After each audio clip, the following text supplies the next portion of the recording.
Hey guys, it's Malk Explains here.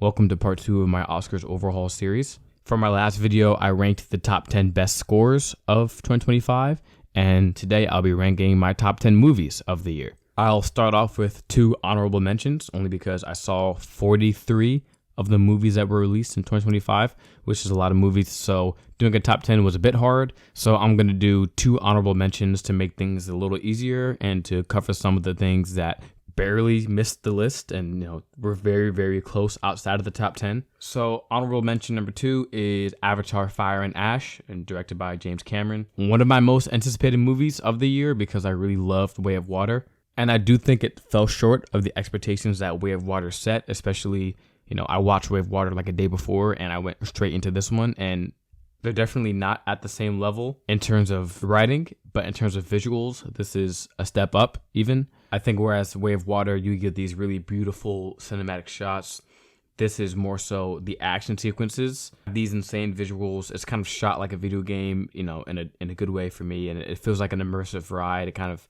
thrusts you into the action and it makes everything feel more visceral. And the emotional beats here are very heavy, very dark, and some of the better emotional beats in the franchise. Honorable mention number 1, I would go with, and this is one of the most underrated movies of the year. No one talked about this film, but is This Thing On?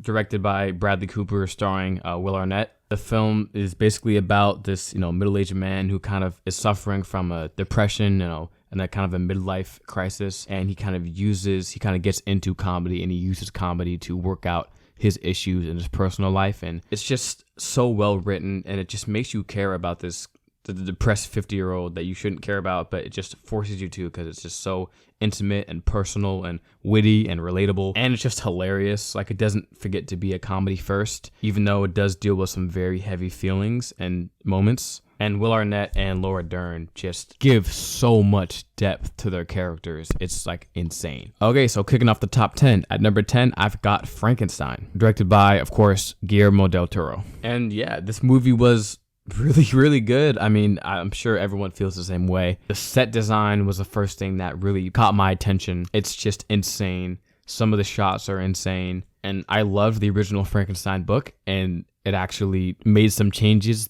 that for me were actually welcome, especially with the ending. It honestly would be higher, but one change they did make that I didn't like was just in the dialogue, where a character says directly to Victor Frankenstein, "You are the monster. You are the real monster." Like, that's not supposed to be said out loud. It's supposed to be a subtext of the story and of the work. And that really bothered me. Like, we're supposed to come to that interpretation on our own. But I mean, Jacob Elordi's performance as Frankenstein is one of the best I have seen in the past 2, maybe 3 years. He just completely transforms himself. There's a scene where he just is saying Victor over and over, and each way he says it differently, and he conveys so much emotion through one word. It's more than the scene, actually. It's like maybe 5 or 10 minutes of the runtime. It's just crazy. He's only allowed to say one word, and he conveys so much. And also the way he completely transforms his physicality as well is just so impressive. Number 9, I have F1. This is one of those movies that's kind of a theater experience movie. Like, I saw it in theaters, and just the sound design, the audio, the score, the visual thrills, it just makes for such a fun and immersive time. And just the tension that they're able to milk from the racing scenes, but also from the interpersonal relationships, are really good. The story was kind of predictable, and it kind of was the exact same story as Top Gun Maverick, which is Joseph Kosinski's last movie. So that kept it from being in that kind of upper tier for me. And also just because Brad Pitt just kind of plays like, just like a guy, like he doesn't have much characterization. But Damson Idris' character was great, and was a highlight for me because he just kind of commanded his scenes with like so much charisma, and like he was so likably unlikable, if that makes sense. So yeah, his character was probably the highlight character-wise. Number 8, I have Weapons, directed by Zach Cregger. One of the reasons why this movie ranked so highly for me this year is just based off the fact that it's just so original, and we don't get originals like that anymore. So I love the fact that a passion filmmaker took such a big risk with such a fresh concept. And even beyond concept, it's also executed very well. There's some very nice twists. Amy Madigan, amazing performance that, she was obviously Oscar nominated for. I also really love the screenplay structure it kind of structures it off into sections, and each section of the movie follows a specific character. It's like chapters, and they kind of run parallel to each other and tell the same story from different perspectives. And then the last 30 minutes is the kind of culmination of all of those threads that we've been following. Just a very creative way to write a screenplay. At my number 7 spot, I've got Begonia, directed by Yorgos Lanthimos. The score was one of the biggest standouts for me. I talked about that in my last video, that it was just amazing. And both Jesse Plemons and Emma Stone deliver some of their best performances to date. And just there is this consistent atmosphere of just this measurable, overwhelming tension that never ceased and culminated in some great shocking moments throughout the film. I wasn't a huge fan of the way they ended it, and I think this would have cracked the top 5 or even top 3 if the ending was a little better. But regardless, it's still a very strong film. A lot of the back and forth dialogue between Emma Stone and Jesse Plemons' character is amazing, especially in the dinner scene. And a lot of the sequences which just looked beautiful as well, especially the black and white sequences. I thought this was very strong, and I thought it was way stronger than Poor Things and Kinds of Kindness, the last two Emma Stone and Yorgos outings. Number 6 is another one of my most underrated movies of the year, very under talked about movie,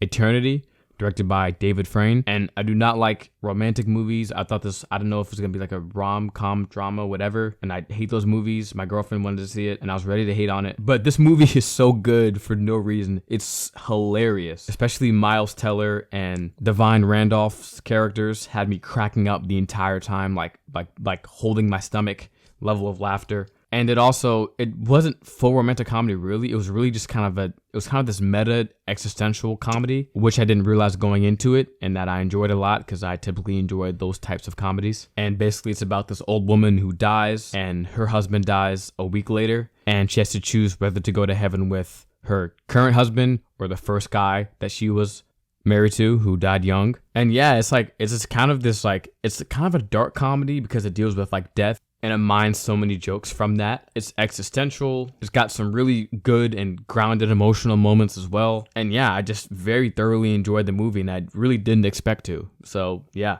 Number 5, I've got No Other Choice. This movie was so good that I kind of want to make a separate video about it, so I might not talk about it in a whole lot of depth. But it was directed by Park Chan-wook, who obviously directed Oldboy. And it basically follows this guy who lost his job, and he's down on his luck, so he applies for a new job. And he goes to extreme lengths to eliminate the competition. I'll put it that way. And yeah, I can't even really pin it down to a genre, much like a lot of Korean films. It's satirical. It's a dark comedy. It has elements of kind of a thriller at some points. And it really makes you root for this very complex character. Number 4 is the most underrated, overlooked, I bet you've never heard of this movie, of the year, Roofman. For some reason, I was super hyped from this movie. From the trailer that came out like a few months before, I was really hyped, even though nobody cared. It's about this guy who basically is on the run from the police, so he hides out in a Toys R Us for like a year. And it's about a real guy, by the way. And it sounds like a kind of, silly comedy romp. And it is very funny, especially kind of seeing some of the decisions he makes that are ridiculous. But then it kind of subverts your expectations because, they kind of flesh out his character very well. And while he's on the run, he ends up getting involved with this supporting cast of characters who are all very well fleshed out with great dynamics that culminate in some just kind of sad emotional beats. And the emotional beats are really strong and really frank, and they let them hit without feeling the need to make jokes. The comedy is kind of derived from the situation the characters are in, rather than just like quips back and forth kind of thing. Channing Tatum delivers a great performance. Kirsten Dunst delivers a great performance, and they have a great chemistry. The score is really good. It reminds me of a lot of Michael Giacchino's work, especially his earlier stuff with Pixar. And it's filmed on 35mm, so it just kind of has that warm vibe as well. So yeah, I really, really like this movie. At my number 3 spot, I've got Knives Out 3, or Wake Up Dead Man. I didn't see very many flaws in this film. I thought it was just as good, or maybe even a little better than the first Knives Out, because I think it offers more like thematic significance, and I think it just has more to say. But they still give you the normal Knives Out fare, twists and turns, red herrings, all of that stuff that you come to the franchise for. But to me, this movie sets itself apart with the character of Father Judd, played by Josh O'Connor. He's one of my favorite protagonists I've seen in any movie this year because he just has such a sense of nobility and this unwavering sense of morals, yet he still has kind of an edge to him that you get to see as well. And it also offers a character arc for Benoit Blanc, who normally doesn't really have a character arc. Normally he comes in with a country accent and just kind of says some things and leaves. But they actually give him his own arc and his own development outside of just being the one who solves the mystery. And Daniel Craig's comedic timing as him is obviously amazing. Josh Brolin is great in this. Glenn Close is phenomenal in this. And I also really liked everything it had to say about religion. As someone who grew up religious, but also has seen how religion is used and manipulated to push certain narratives or to divide people further, I've seen kind of both sides of it, and something that's possibly controversial was dealt with in a very nuanced way and handled with a lot of care, and just kind of gave you something to think about. And visually, I love a lot of the shots, and I love the way that light was used in this film, both in terms of being visually appeasing and thematically significant. My number 2 favorite movie of the year was Superman. And yeah, I mean, I'm a comic book fan, avid comic book reader. You knew a comic book movie was going to be up here. And yeah, this was just such a fun film. It was so hopeful and just something that was really needed in such a negative world. And the fact that the core message of the film was nothing beyond just being a good person and serving others and being selfless was just really meaningful to me. David Cornsweet is the best Superman portrayal I've ever seen. But, you know, the entire supporting cast was done right. You know, Lois Lane, Lex Luthor, Perry White, Jimmy Olsen, just everybody was perfectly casted. Oh, Mr. Terrific, the GOAT. I don't know how I forgot about him. He was one of my favorite parts of the movie. And it has some risky things to say politically as well, with the Boravia-Jarhanpur conflict drawing obvious ties to the Israel-Palestine conflict. To address that in a major comic book movie, summer blockbuster with a $250 million budget, is incredibly risky and brave, but it was handled very well. And it was one of the first comic book movies I've seen that wasn't afraid to be truly like a comic. I think a lot of the complaints that people had were things that, if they had ever read a comic, is just a common occurrence, like the kaiju and the pocket dimensions and, you know, all of the different characters that come in, like Hawkgirl and Guy Gardner, Green Lantern, and everyone who just shows up. Like, that's what a comic is like. You open a comic and somebody will randomly show up, do one thing, and leave. They'll be fighting some random huge kaiju and then go to the next scene. Like, that's just what a comic is like. And this was the first, or one of the first that we've gotten in a while, true comic book film that felt like it was just ripped from the pages of a comic. And it was very unashamed about it. Either you like it or you don't. And for me, I just loved all the comic book accuracy. And it was also just really funny. Obviously, James Gunn can write a really funny screenplay if there's anything he can do. And it was hilarious. And my niece, who loves Superman, loved the movie, and I've seen it like 3 times now, I think. So, you know, that's always a good litmus test. And my number 1 movie of the year, obviously, is Sinners. I glazed Sinners in my score video. I'm probably going to glaze it again in my next video because I'm going to go over my Oscar picks. So, once again, if you don't like Sinners Glaze, just click off. Just don't watch my channel because it's going to happen. You're going to hear it. And yeah, I don't know what else there is to say about this movie that hasn't already been said ad nauseum. Score, music, performances, direction, originality of the concept, a screenplay. The cinematography is just absolutely flooring. And you can talk about the themes of this movie for years. If you know anything about blues music and the history of blues music, and especially the story of Robert Johnson, while blending together so many genres and incorporating the influence of so many historical events, while also serving as a love letter to Black people and culture and music, and of course just being an extremely well-directed horror movie. So yeah, those are my top 10 movies. Let me know what your top 10 movies were, what you think the most underrated movie of the year was, because I had a few sleepers on here, so let me know what your sleepers are.